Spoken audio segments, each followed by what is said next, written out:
Welcome to GRE. I'm your host, Keith Weinhold. Is the U.S. mortgage market so advantageous that this feels illegal? It behooves you to take advantage of it. Mixed signals about a recession, then what are rents projected to do in the future, and more, today on Get Rich Education. Mid-South homebuyers with over 2 decades as the nation's highest-rated turnkey provider, their empathetic property managers use your return on investment as their North Star. It's no wonder smart investors line up to get their completely renovated income properties like it's the newest iPhone. Headquartered in Memphis with their globally attractive cash flows, Mid-South has an A-plus rating with the Better Business Bureau and 4,000 houses renovated. There is zero markup on maintenance, let that sink in, and they average a 98.9% occupancy rate with an industry-leading 3.5-year average renter term. Every home they offer you will have brand new components, a bumper-to-bumper 1-year warranty, new 30-year roofs, and wait for it, a high-quality renter in an astounding price range, $100 to $150K. Get to know Mid-South. Enjoy cash flow from day one at midsouthhomebuyers.com. That's midsouthhomebuyers.com.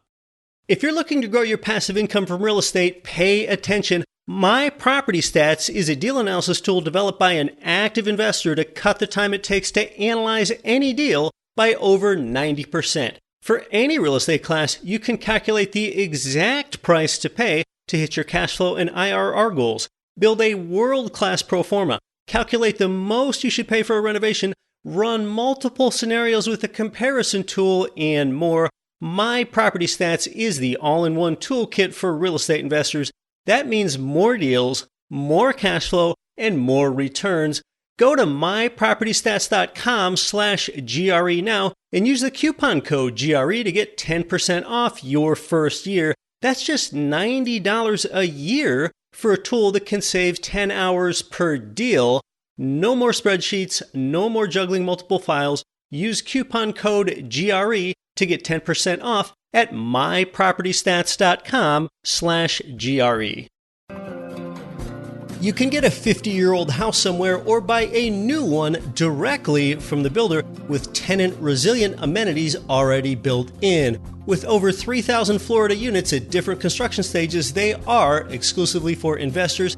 President Wagner Nolasco and team also invest strongly in their own product. That's belief. Start at build2rentdirect.com. That's build the number 2 rentdirect.com or text 407-927-5074.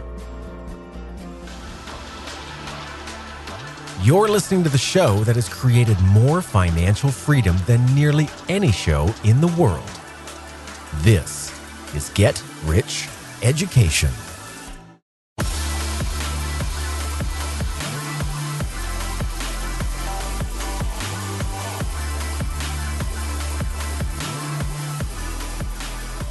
Welcome to GRE from Canmore, Alberta to Canberra, Australia, and across 188 nations worldwide. I'm your host, Keith Weinhold. This is Get Rich Education, and I've got some great news for you. You are capable of living an amazing life. Our mission to help you do that is more relevant than usual right now in these uncertain economic times, and that's because we're talking about real estate investing, the most stable and proven asset class that's available to you, and it's available to almost everyone that you know. Yes, real estate investing is easy to understand, but at times like this, where most expect an economic slowdown, see, this is a time that you're going to want to add a durable source of income to your life. And as profitable as this is, let's endeavor to do good in the world. When you do the good, ethical thing, by providing others with housing that's clean, safe, affordable, and functional, you can help abolish the term slumlord. Yeah, think about how we can collectively do that here. If enough of us do the right thing long enough, let's go ahead and abolish that word slumlord. In times of high inflation, you want to get out of dollars and get into real assets and debt. You can do all of those things at the same time by adding income property. Today, it likely beats every alternative out there. Maybe some people look at something like I bonds in high inflation because its ROI tracks inflation. Well, that's not going to move the meter for you at all. That ensures that you won't increase your prosperity. I bonds also have a 10K investment limit, so it really can't have an impact. Stocks have a poor track record in recessions. Bonds ensure that your purchasing power will diminish. Gold and Bitcoin, maybe, but they've gone down here during these inflationary times. But I've got to tell you, as much as you tune in to learn about real estate investing here, I probably cannot help make your life better in, say, 1 month, if you're just getting started now. If you want me to make your life materially better just 30 days from now, maybe these strategies that we discuss here can, but they're really longer term than that. From the time that you make an offer on a property, it can often take you 30 plus days to close on a property. Now, in 1 year, can I make your life materially better? Oh yeah, by that time, you've usually seen property appreciation, but you've really felt 12 months of cash flow in a lot of cases. And you might have submitted a tax return where you're getting the depreciation tax benefit and you're feeling that for the first time, which basically shelters a portion of your rent income from taxes. And by the 5 or 10 year mark, with you paying zero capital gains tax and you're compounding your leverage and you're turning it over and you're compounding your cash flows, you can quit your day job and start your daydream. And you know, if you are in the United States of America, this is especially true. In fact, your advantage, it almost feels illegal to the rest of the world. Not only do us Americans have the rule of law and high property ownership rights, and we can also find high ratios of rent income to purchase price, unlike most of the rest of the world that has low rent incomes in proportion to a high purchase price. Just consider the financing, the mortgage advantage that Americans get. And look, you might have been a U.S. real estate investor for decades, and you have not known nor considered how U.S. real estate owners, borrowers get to have their cake and eat it too. And you know, I've always wondered, what's the point of having cake if you can't eat it anyway? When it comes to worldwide mortgage programs, mortgage structures, look, just across the border in Canada, most borrowers' mortgage rates reset every 5 years to the market rate. I mean, sheesh, can you imagine your monthly mortgage payment doubling or tripling overnight? Yeah, that's most people's biggest payment in their life, those homeowner borrowers. Well, in the UK, it is even worse. Most of their mortgage rates reset every 2 years or 5 years there in the United Kingdom. In fact, by next year, 2.4 million mortgage rates expire for Brits. I guess they'll settle for a scone rather than a decadent cake. They make money the old-fashioned way. They earn it. Yes, in the words of the late, I suppose, British-American actor John Houseman that used to do those commercials for the investment firm Solomon Smith Barney, they earn it. Oh, gosh, what an awful impression. I'm clearly born and raised in the United States here, so getting back to how worldwide mortgages work, let's continue to look around Europe and elsewhere and see how their mortgage landscape looks. Ireland, Spain, over in Australia, in South Korea, their mortgages are all dominated by ARMs, adjustable rate mortgages, and they have short-term initial fixed rates. Back to Europe, Germany and France, they have longer-term fixed rates, a lot like the U.S. does. But see, they often come with prepayment penalties. Well, here in the U.S., residential 1 to 4 unit properties don't come with prepayment penalties. So worldwide, the U.S. is almost exclusively unique for its high proportion of long-term fixed rates with zero prepayment penalties, 30 years worth. And foreigners can't believe how good we have it. Sometimes they are incredulous that we don't borrow more. And it's just one reason that I emphasize the power of borrowing on this show. It's the leverage that really produces the wealth. If you own $1 million home, is it really the best and highest use of your capital to have $1 million tied up in your home or tied up in your rental property if it's all paid off? Well, here's how Americans can play their existing mortgage loan cards, and this is largely how I play it. If you buy your property and say that you get a 7% mortgage interest rate, like you would today, and that could be about 8% on a rental since their rates are usually 1% higher. All right, well, you got that rate. Well, here's what happens. If rates rise, you can stay put. Your rate is soon going to feel low compared to others that own properties around you that all have higher mortgage interest rates. All right, and then conversely, if you buy property at those mortgage rates and rates fall, you can refinance, and with that lower rate, you can enjoy your extra cash flow. Oh, and if you want to, at the same time, when you refinance, you could even pull out cash. And if you do decide to pull out cash while you refinance to a lower rate, your lump sum of cash is totally tax-free. Yes, because there's no tax on debt. So the rest of the world can hardly believe that you have the ability to do all of that. That's why it almost feels illegal to them. And of course, all of this is completely legal.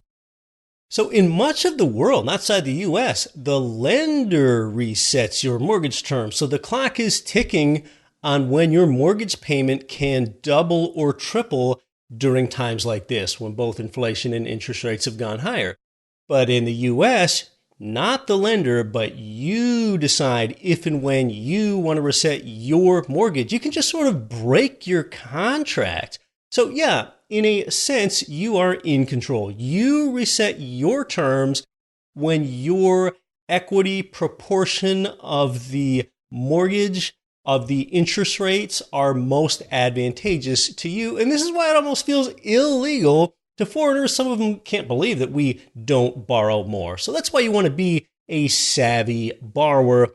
And some context here, although it sure might not feel like it, at about 7% today, U.S. mortgage rates are still below their historic average of 7.75%. Yeah, 7.75%. That is the long-term average mortgage interest rate on a primary residence for a 30-year loan.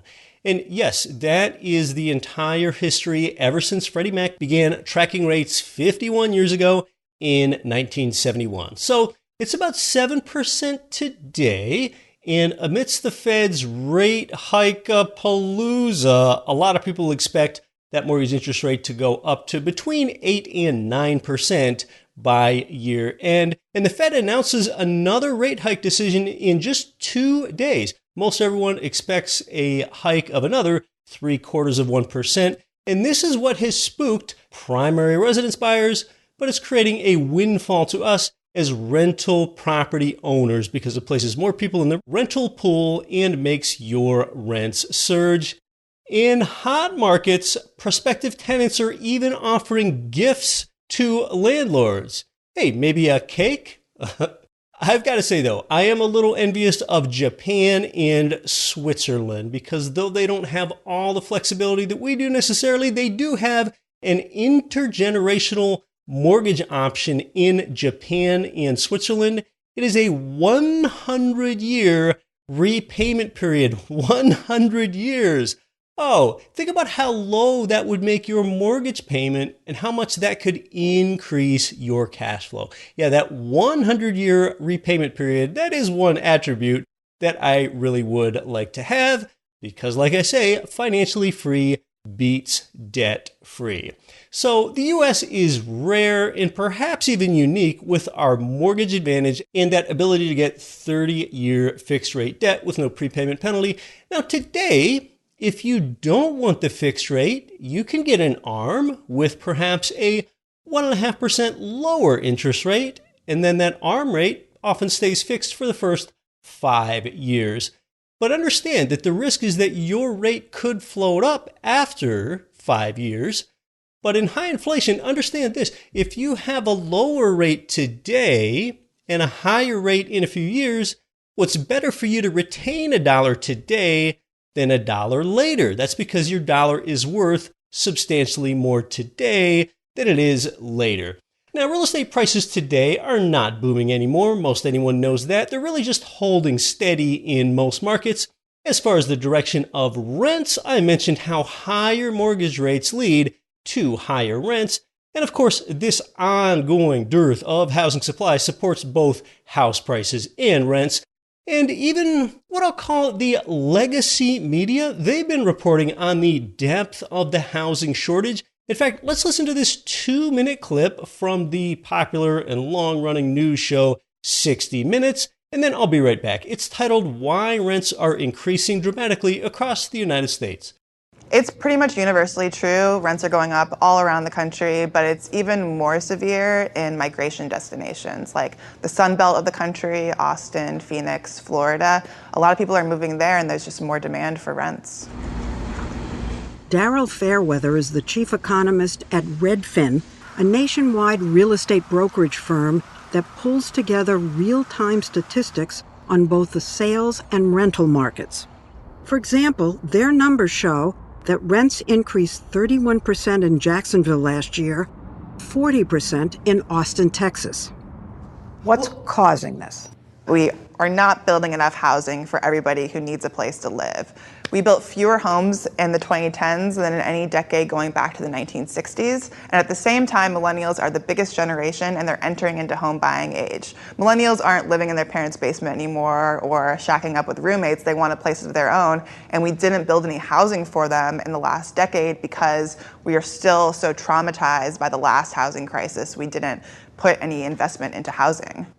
In the economic crisis of 2008 and 9, construction of new housing came to a grinding halt. But even when the economy recovered, home construction didn't. So how big is the rental shortage in the United States? The government has estimated that we are short about 4 million homes in this country, and that number is likely growing, especially since the pandemic. 4 million, shy. Yes.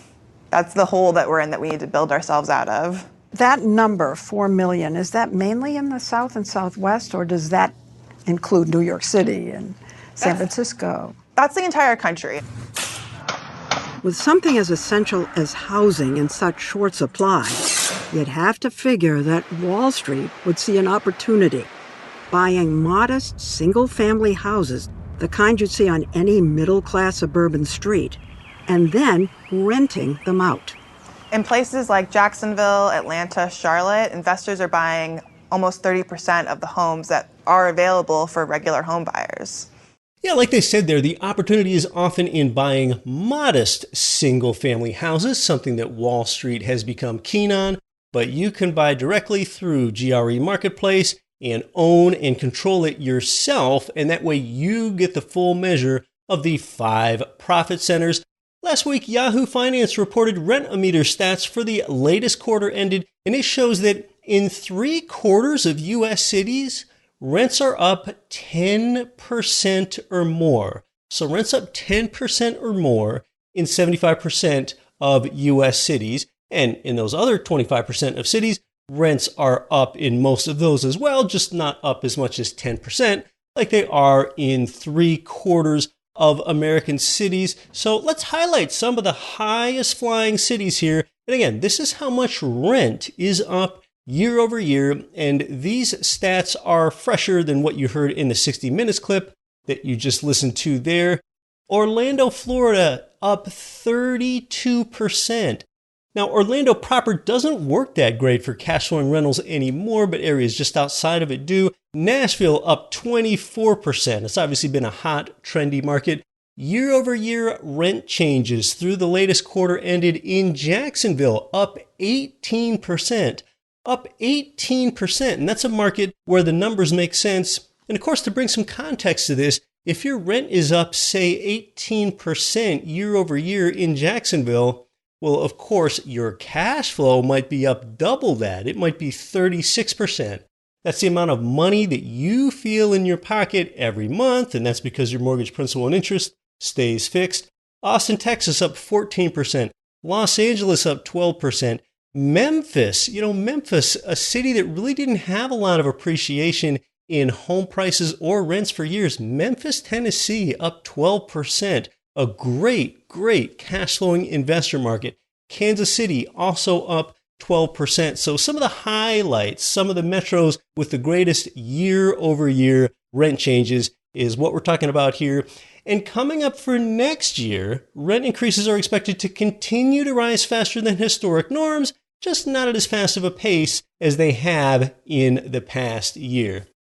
Hey, I've got to wonder about something. Is this like the golden age of quality email newsletters or what?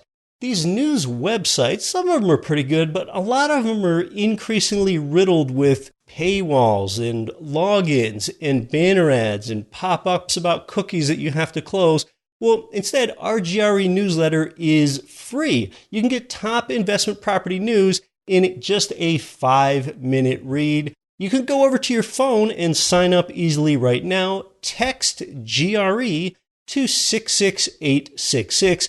This is always a great way to get updated on what provider has cash flowing turnkey inventory right now. The newsletter is also where we made the job announcements for our last 2 hires here at GRE. And hey, if working alongside me doesn't sound so enticing, well then our valuable Don't Quit Your Daydream newsletter is full of real estate investing, industry trends and forecasts, and the broader economic forces that are going to affect you in the future and more. I think you remember by now that I write every word of the letter myself.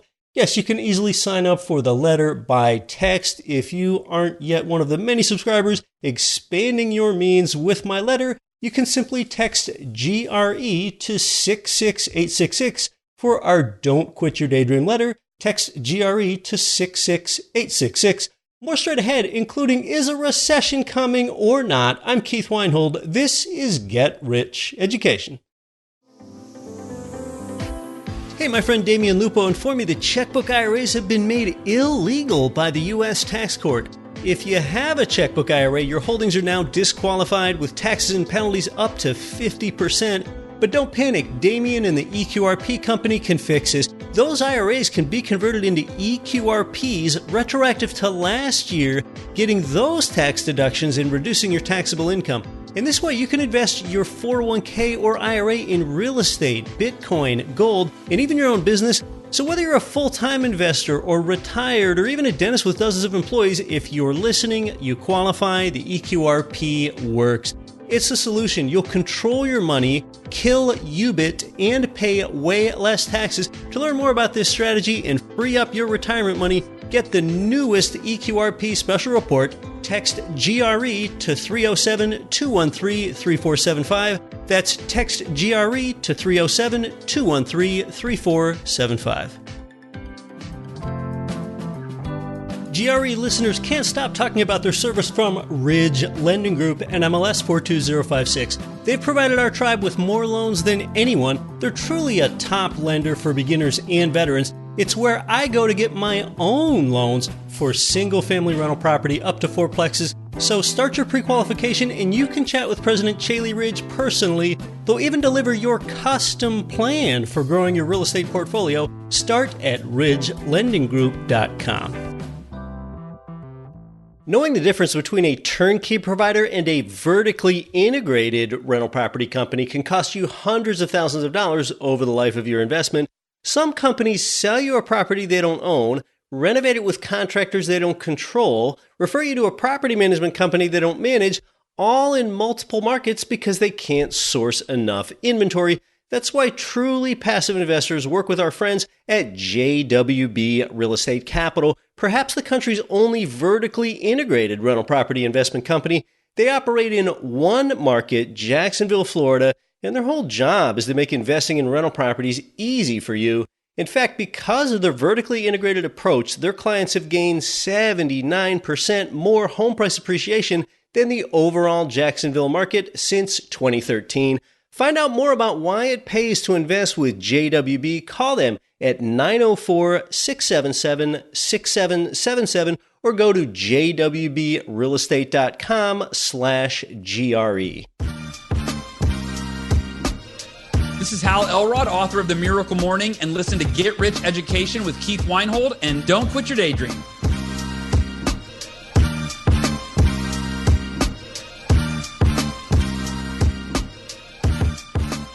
Welcome back to Get Rich Education. I'm your host, Keith Weinhold. Are we in a recession or not? You know, that's been a top of mind question for months for a lot of people now. And this is important not just for your economic health and vibrancy, but your tenants.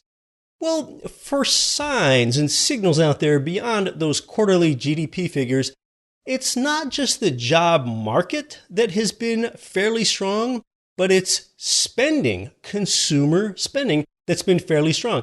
Just in the last 1 to 2 weeks, a Bloomberg economic model forecast a 100% chance of a U.S. recession within 12 months. Jeff Bezos warned companies to batten down the hatches, as he put it, in response to Goldman Sachs CEO saying that there is a good chance we'll have a recession. All right, so that's the dark news. And then on the other hand, Bank of America CEO Brian Moynihan said that while analysts are warning of a recession and slower spending, he said we just don't see that here at Bank of America. Transaction volumes for its customers jumped 10% in September and the first half of October over a year earlier. All right, and then you had American Express's CEO. He said, we're not seeing any changes in consumer spending, and he predicted a strong holiday quarter for retail and travel. And then speaking of travel, United Airlines CEO, he was quoted as being so optimistic about 2023. Okay, you get the point. There are pros, there are cons, there is darkness, there is light. There's basically a lot of dissonance in the economy right now. A lot of business leaders are forecasting an economic downturn and telling people to load up on instant ramen noodles. But the leaders that run these travel and these credit card companies, they're the ones with their finger on the pulse of the American consumer.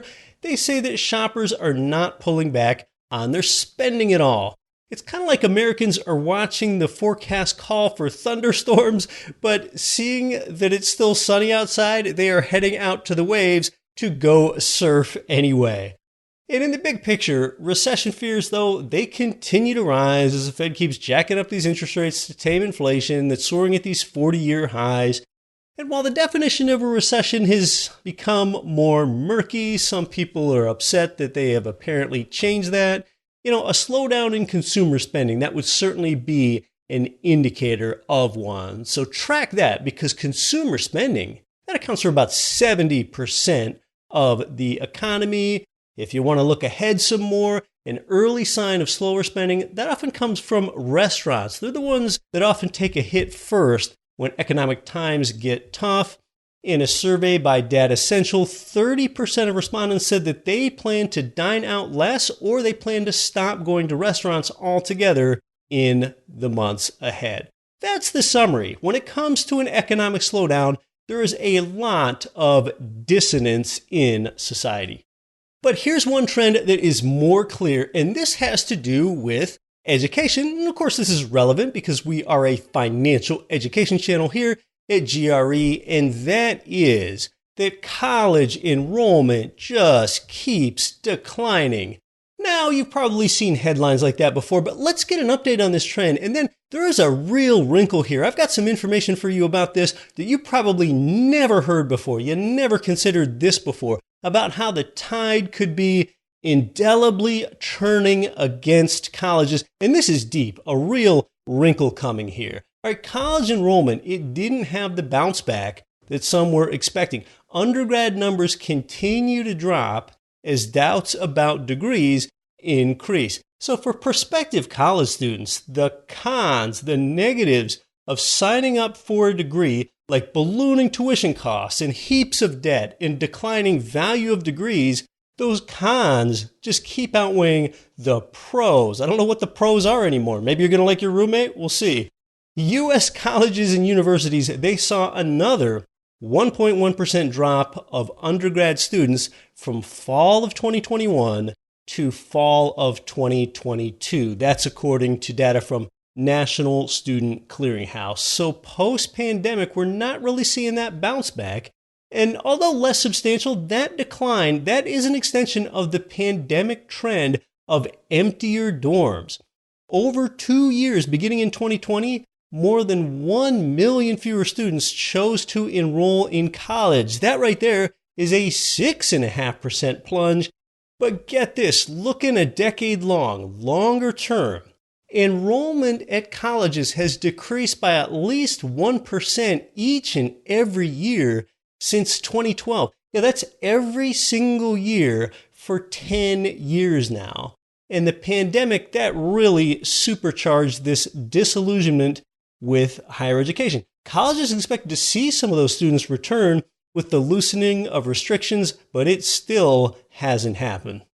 So the bottom line is, when it comes to going to college, a lot of Americans just don't feel like the juice is worth the squeeze. And now look, you might have heard about increasing disillusionment with college enrollment and how it's often not worth it. And gosh, it really took decades for students to wake up to this in the first place. But here's the wrinkle. Here's something that you probably haven't heard before. 46% of parents, all right, 46% of parents hope that their child pursues something other than a 4-year degree after high school. Yeah, that's according to a Gallup poll. They hope their child does something else. Now, as far as adults that are under 30, 56% of those who attended college believe the benefits outweigh the costs. And meanwhile, as far as adults over 60, those older adults, 80% of them feel that college's benefit outweighs the cost. So yeah, for adults over 60, back when they were college age, a degree was something that was more coveted and less common. So a degree was more valued back then. It had more value in the workplace as well, not today. So we could be reaching a real turning point here, where 46% of parents hope that their child pursues something other than a 4-year degree after high school. That is intriguing news. Gosh, as far as your financial education is concerned, you can largely be taken care of between listening to this show and getting our newsletter and watching our Get Rich Education YouTube channel. And they are all free, and you can engage from anywhere in the world that you have an internet connection. Now, there was an over-the-top rental housing story recently reported in USA Today that a Massachusetts woman faces multiple charges of assault and battery for unleashing a swarm of bees on law enforcement officials trying to serve an eviction. How ridiculous. Like you're going to be able to keep living where you live longer without paying the rent if you release a swarm of bees on law enforcement. Now, if you've been a real estate investor for any length of time, you might have had to deal with an eviction for a tenant that couldn't pay the rent or was breaking the lease in some other way. I mean, I've had a few, including back in the days where I managed my own property and I showed up inside the courtroom for the eviction hearing. I've done that twice before. A few things about evictions for you. It's common that the tenant won't even show up at the eviction hearing. They just know that they're dead on this one. They know that they're going to lose. And when your tenant is served with the eviction papers, when you get the judgment in court, that tenant, they do leave promptly most every time. Not once in my life have I had to get law enforcement involved to remove a non-paying tenant. Not at all. Not once. It has never come to that. And once when I was in court, I talked to a fairly prominent attorney that handled a lot of evictions, and he's handled hundreds of eviction cases. He told me that in his entire life that there were only 2 times when he needed to get the police involved to forcibly remove a tenant that had already lost their eviction case and was just hanging on and wouldn't move. Only twice has that happened, so it is a pretty rare occurrence. And with today's tight housing supply and high demand for rentals, you shouldn't have much tolerance for a tenant that gives you the runaround or regularly pays late. Rental units are getting snatched up fast. Now, you know that we often avoid investing in some of those areas where the law tilts in favor of the tenant rather than the landlord. I'm talking about states and areas like much of California, parts of Oregon, New York City, northeastern New Jersey, Connecticut, DC, places like that. Places that often have rent control as well, and they have volatile prices at a low ratio of rent income to purchase price. They are the areas that I call the volatile markets. We tend to invest in what I call the stable markets. Well, volatile markets also tend to have a high amount of government regulation and restrictive building codes and such. And that brings us to the $1.7 million restroom. Yeah, in fact, that is the cost to build a single small public restroom in California. Yes, controversy is swirling around a proposed public lavatory in San Francisco after a city newspaper exposed the project's eye-watering price tag of $1.7 million. And this is per the publication The Guardian. Now, that sum, $1.7 million, that would have covered a 150 square foot restroom with just one toilet.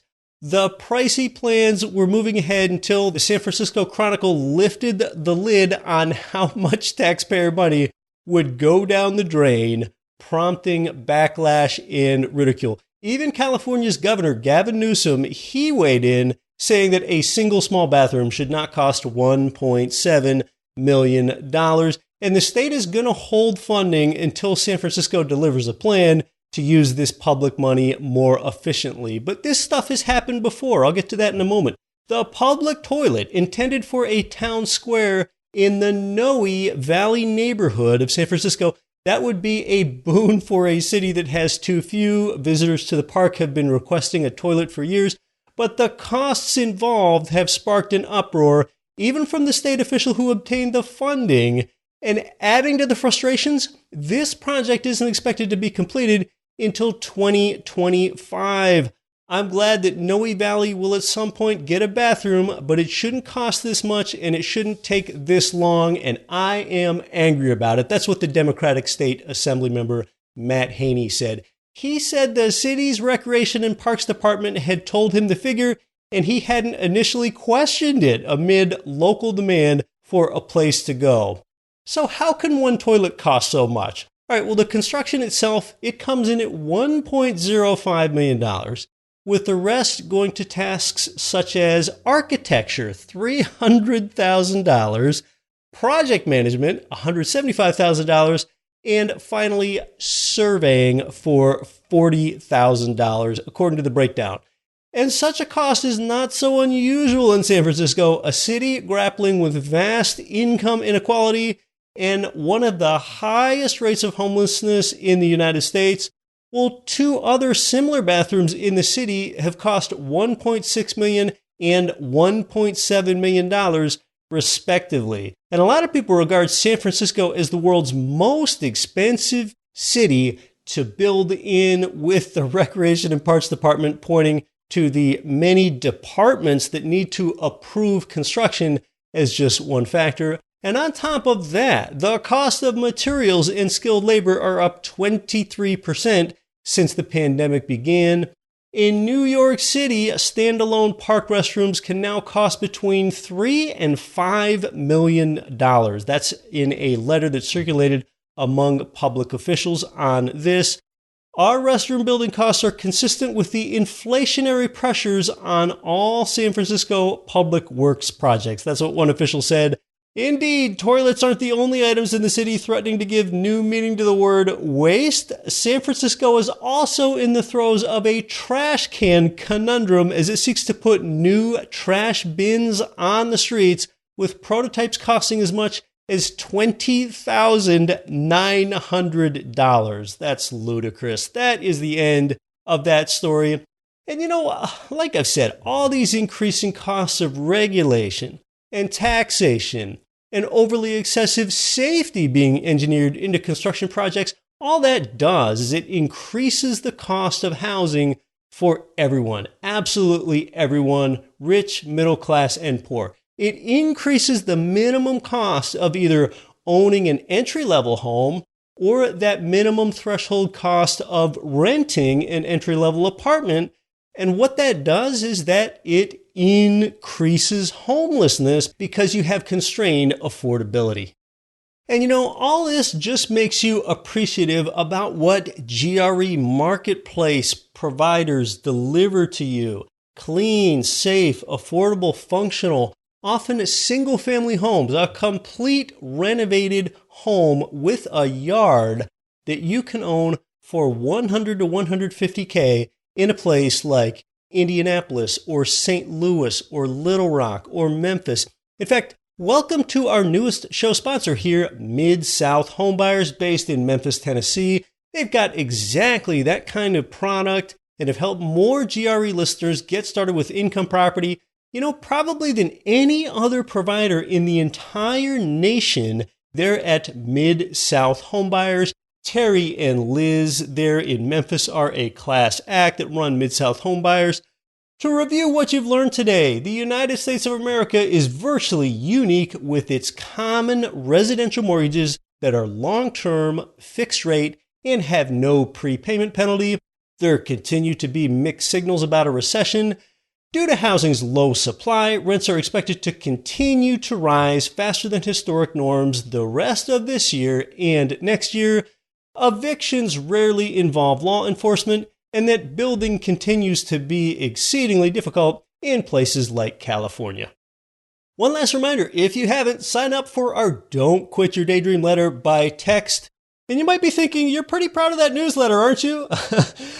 Last week's letter was about the 7 best resources for how to safely buy a property remotely across state lines, sight unseen. To get the letter right now, you can simply text GRE to 66866. It is free.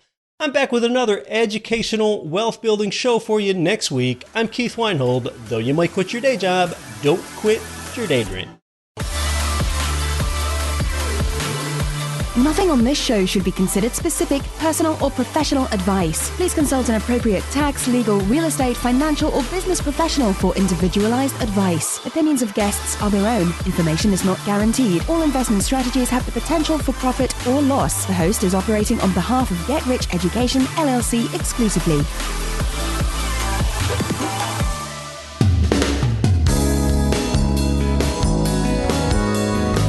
The preceding program was brought to you by your home for wealth building, GetRichEducation.com.